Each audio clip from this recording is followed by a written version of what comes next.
श्री इमरान प्रतापगढ़ी जी 15 minute. धन्यवाद सभापति महोदय। कभी सुदामा पांडे धूमिल जी ने कहा था कि एक आदमी रोटी बेलता है, एक आदमी रोटी खाता है, एक तीसरा आदमी भी है जो न रोटी बेलता है न रोटी खाता है, वो सिर्फ रोटी से खेलता है। वो तीसरा आदमी कौन है? मेरे देश की संसद मौन है। सभापति महोदय, वो भी क्या दिन थे जब संसद में देश का बजट पेश होता था तो देश की सड़कें ठहर जाया करती थीं। रेल बजट पेश होता था तो लोगों की उम्मीदें रेल के डिब्बों की तरह पटरियों पर दौड़ने लगती थीं। पूरा देश धड़कने रोक करके वित्त मंत्री और रेल मंत्री को सुना करता था। अफसोस, अब बजट पेश हो जाता है, मीडिया चैनल सरकार का महिमा मंडन करते हैं और बेचारी जनता बजट के आंकड़ों के शब्द जाल में उलझी हुई महीनों बाद समझ पाती है कि उसका तो फिर से कट गया। सभापति महोदय, पिछले 2 साल अमृतकालीन बजट पेश किए गए और इस बार एक नई शब्दावली गढ़ी गई है, तुष्टीकरण बनाम संतुष्टीकरण का बजट। सभापति महोदय, सुनने में कितना अलंकारिक लगता है ये शब्द। सोच रहा हूं देश की वित्त मंत्री और प्रधानमंत्री जी से पूछूं कि आखिर किसकी संतुष्टि? जिस बजट में मनरेगा के लिए 1 रुपए की बढ़ोतरी ना हो, वही पुराना 86,000 करोड़, जबकि पहले ही 9,754 करोड़ का घाटा हो, जिस मनरेगा से करोड़ों मजदूरों के घर में चूल्हा जलता हो, उस मनरेगा में काम करने वाले गरीब मजदूरों के लिए अगर आपके खजाने से 1 रुपया भी इजाफी नहीं निकल सका तो भला कौन संतुष्ट हुआ साहब? इस देश का गरीब मजदूर या आपके उद्योगपति दोस्त? वो जो महाराष्ट्र में लोकसभा और विधानसभा के बीच में 40 लाख मतदाता बढ़ाए गए थे, अरे उन्हीं के लिए मनरेगा का थोड़ा सा बजट बढ़ा देते। क्या उसमें मनरेगा का एक भी मजदूर नहीं था 40 लाख लोगों में? सारे के सारे 12 लाख की छूट वाले से आगे के लोग थे। सभापति महोदय, कल जब वित्त मंत्री जी देश की संसद में भाषण दे रही थी तो वहां मुंबई में कोई गरीब इंसान जब अपनी जेब टटोल करके अपनी मोटरसाइकिल में 1 लीटर पेट्रोल भरवा रहा था तो उस पेट्रोल की कीमत थी 103 रुपया प्रति लीटर। आखिर इतना महंगा पेट्रोल डीजल खरीद के कौन संतुष्ट हो रहा है? इस देश के गरीब लोग या फिर सरकार के चहेते धन्ना सेठ? सभापति महोदय, वित्त मंत्री जी इस बजट को मध्यम वर्ग को संतुष्ट करने वाला बजट बता रही हैं। अरे मैडम, हम आप यहां पर बैठे रहते हैं और वहां बाहर इसी दिल्ली में 1 लीटर दूध, चाहे वो अमूल का हो या फिर मदर डेयरी का हो, उसकी कीमत 73 रुपए लीटर है। इतना महंगा बेच करके कौन संतुष्ट हो रहा है? गरीब जनता या आपके धन्ना सेठ दोस्त? सभापति महोदय, इस सरकार का बाजार और महंगाई पर कोई नियंत्रण नहीं रह गया है। चाहे देश में लहसुन 400 रुपए किलो बिक जाए, टमाटर 100 रुपए किलो बिक जाए, प्याज का दाम सुनकर आंखों में आंसू आ जाए, लेकिन वित्त मंत्री महोदया बजट में महंगाई का मां भी नहीं बोलती हैं। बच्चों की किताब और पेंसिल तक पर टैक्स लगाने वाले सरकार से मैं पूछना चाहता हूं कि आप मध्यम वर्ग का हितैषी बताते हैं खुद को, तो शर्म नहीं आती है? खुद को धार्मिक कहने वाली सरकार भगवान श्री कृष्ण के प्रिय खाद्य पदार्थों दही और मक्खन तक पर जीएसटी लगाती है और बात करती है मध्यम वर्ग की हिमायती होने की। जिंदा रहते हुए जनता से हर चीज पर टैक्स वसूलने वाली यह सरकार कम से कम मरने पर तो लोगों को बख्श देती, लेकिन नहीं, वहां भी लूटना है। अंतिम संस्कार के सामान, अगरबत्ती, धूप बत्ती, केवड़ा जल, चंदन पाउडर, जौ, बताशा, काला तिल, पंचरत्न, कपूर और कफन तक पर टैक्स लेने वाली यह सरकार किस मुंह से खुद को मध्यम वर्ग का हितैषी बताती है? कौन सी संतुष्टि? किसकी संतुष्टि?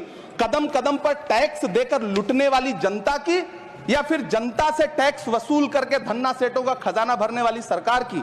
किसकी संतुष्टि?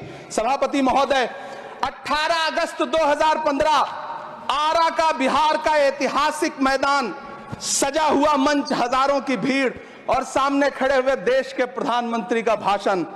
बिहार के भाइयों बहनों, आज मैं बिहार के लिए पैकेज की घोषणा कर रहा हूं। 50,000 करोड़ कर दूं कि ज्यादा कर दूं? अखिलेश भाई, 60,000 करोड़ कर दूं कि ज्यादा कर दूं? 70,000 करोड़ कर दूं कि ज्यादा कर दूं? 80,000 करोड़ कर दूं कि ज्यादा कर दूं?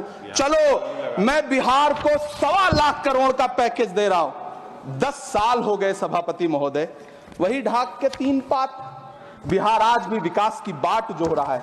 भाषण आज भी प्रधानमंत्री जी के यूट्यूब चैनल पर सुना जा सकता है। जो झूठ बोल के करता है मुतमईन सबको, वो झूठ बोल के खुद मुतमईन नहीं होता। सभापति महोदय, ये तो राहुल जी का असर है। कौन सा शब्द सर, कौन सा शब्द? झूठ। ठीक है सर, मिथ्या बोल करके, जो मिथ्या बोल के करता है मुतमईन सबको, वो मिथ्या बोल के खुद मुतमईन नहीं होता। ये राहुल जी का असर है। जो मखाना बोर्ड की घोषणा हुई, अखिलेश जी आपको याद होगा, भारत जोड़ो न्याय यात्रा में 30 जनवरी 2024 को बिहार के रंगभूमि मैदान में राहुल गांधी जी का पूर्णिया में भाषण था और उसमें मखाना को लेकर उन्होंने आवाज उठाई थी। यह उनका असर है कि आपको मखाना बोर्ड बनाना पड़ा, वरना तो आप मैखाना बोर्ड बनाने वाले लोग हैं। सभापति महोदय, बिहार को झूठे पैकेज और चुनावी दिलासे देना बंद करिए। आज भी जब कोसी में बाढ़ आती है तो पूरा सीमांचल बर्बाद हो जाता है। मैंने उस तबाही को अपनी आंखों से देखा है। 2016-17 की बाढ़ में अपने इन्हीं हाथों से राहत सामग्री बांटी है मैंने। अगर सच में बिहार के लिए कुछ करना चाहते हैं तो बिहार को बाढ़ से बचाने का प्रबंध करिए। पूर्णिया एयरपोर्ट 10 साल से बाट जो रहा है, घोषणा 2014 में हुई, बन के आज तक तैयार नहीं हुआ। अलीगढ़ मुस्लिम विश्वविद्यालय का किशनगंज सेंटर बजट के अभाव में दम तोड़ता जा रहा है। मैंने पिछले बजट सत्र में भी आवाज उठाई थी। आज फिर वित्त मंत्री जी से अनुरोध करना चाहता हूं, दामन फैला करके, कि अलीगढ़ मुस्लिम विश्वविद्यालय का किशनगंज सेंटर बन जाने दीजिए। आखिर कौन सी नफरत है? यह मुल्क हमारा भी है। इस मुल्क की मिट्टी में हमारा भी खून पसीना शामिल है। हमसे इतनी भी क्या नफरत? रिश्तों की ये नाजुक डोरें तोड़ी थोड़ी जाती हैं। अपनी आंखें दुखती हो तो फोड़ी थोड़ी जाती हैं।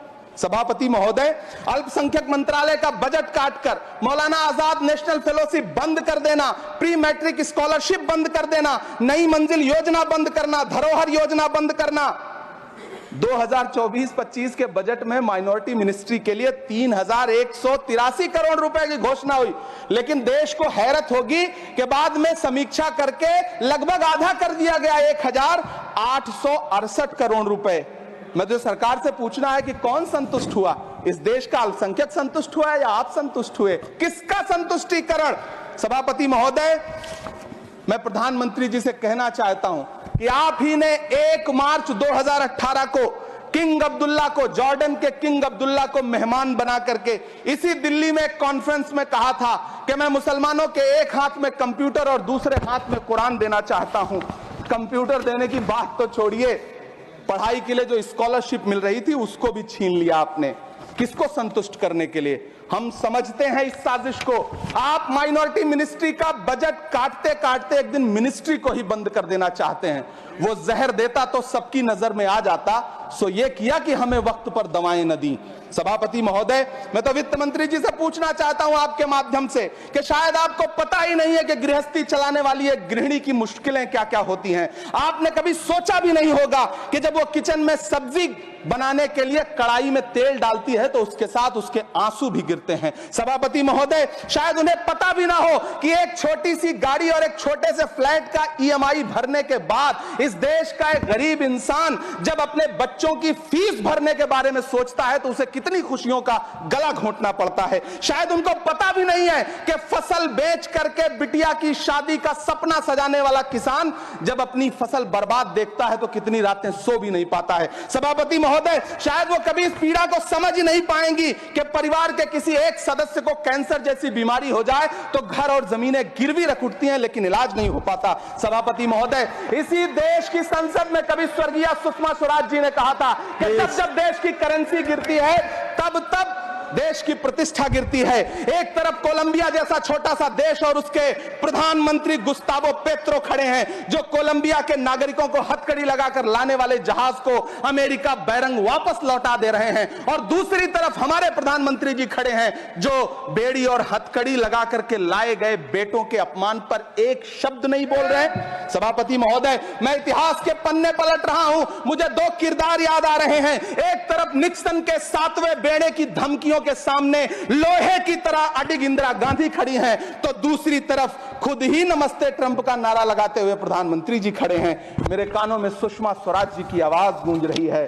बहुत कम बोलने वाले डॉक्टर मनमोहन सिंह ने बहुत ज्यादा बोलने वाले प्रधानमंत्री जी को जब देश की बागडोर सौंपी थी तो $1.58 का था, आज 85 से 87 के बीच में झूल रहा है। इन दिनों रुपए की अहमियत गिरती है तो न तो देश की प्रतिष्ठा गिरती है ना प्रधानमंत्री की गरिमा।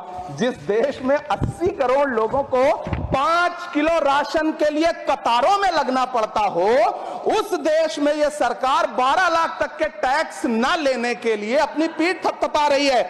हुकूमत इस कदर आवाम पर एहसान करती है, ये आंखें छीनती है और चश्मे दान करती है। सभापति महोदय, महाराष्ट्र का भिवंडी हो, मालेगांव हो, इचलकरंजी हो, यूपी का बनारस हो, मुआयमा हो, मुबारकपुर हो, रांची का छोटा नागपुर हो, बिहार का भागलपुर हो, हर जगह बुनकरों की उम्मीदें तोड़ रही हैं, लेकिन इस सरकार के पास उनके लिए कुछ भी नहीं है। मुरादाबाद का पीतल उद्योग, कानपुर का चमड़ा उद्योग, सहारनपुर का लकड़ी उद्योग, फिरोजाबाद का चूड़ी उद्योग, अलीगढ़ का ताला उद्योग, सब सरकारी प्लानिंग से तबाह हो रहे हैं। इन तमाम के बीच सरकारी सपोर्ट से बस एक उद्योग फल फूल रहा है, नोएडा का नफरत उद्योग। सभापति महोदय, जिस देश में 40 से 45% मेडिकल फैकल्टी की सीट खाली हो, वहां बजट में 75,000 नए मेडिकल सीट्स का ऐलान हो रहा है। सरकार बहादुर, कम से कम इस देश के पढ़े लिखे युवाओं को तो मूर्ख समझना बंद करिए। वो अब तिजारती पहलू निकाल लेता है। पहले 7500 मेडिकल सीट्स बाद में बनाइएगा, पहले जो एम्स में 2161 पद खाली पड़े हैं उनको तो भर दीजिए। वो अब तिजारती पहलू निकाल लेता है। मैं कुछ कहूं तो तराजू निकाल लेता है। मैं इसलिए भी तेरे फन की कद्र करता हूं तो झूठ बोल के आंसू निकाल लेता है। सभापति महोदय, फिर झूठ आया है, मैं उसे मिथ्या कर दे रहा हूं। शायरी में बार बार आ जाता है, क्या करूं महोदय।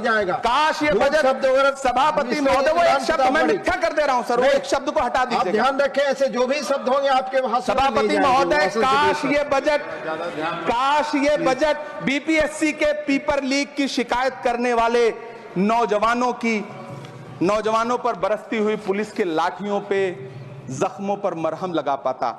सभापति महोदय, पिछले 80 दिन से 70 साल का एक बुजुर्ग एमएसपी की लीगल गारंटी मांगता हुआ आमरण अनशन पे बैठा हुआ है।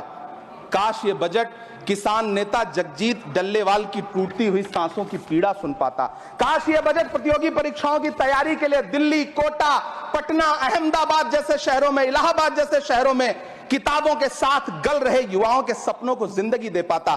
काश ये बजट वंदे भारत के सुनहरे विजुअल के बजाय देश की गरीब जनता को कुछ और पैसेंजर ट्रेनें दे पाता। काश ये बजट सीनियर सिटीजन को ट्रेन टिकटों में मिलने वाली रियायतें वापस लौटा पाता, जिनको सरकार ने कोविड के नाम पे छीन लिया था। काश ये बजट किसानों की राह में कीले नहीं बल्कि कालीन बिछाने वाला बन पाता। काश ये बजट सरकारी मालिकों को यह समझा पाता कि नेहरू को कोसने से अर्थव्यवस्था नहीं सुधरेगी, उसके लिए डॉक्टर मनमोहन सिंह साहब की अर्थ नीति अपनानी पड़ेगी। पिछले 11 साल से नेहरू जी को कोस रहे हैं, आखिर कब तक कोसिएगा? थोड़ा पंडित नेहरू जी के बारे में पढ़िए, तब पता चले कि पंडित नेहरू की शख्सियत का नाम है। दुनिया का पहला ऐसा राजनेता जिसने अपनी जिंदगी की आजादी के लिए, देश की आजादी के लिए 3259 दिन अंग्रेजों की जेल में बिताए।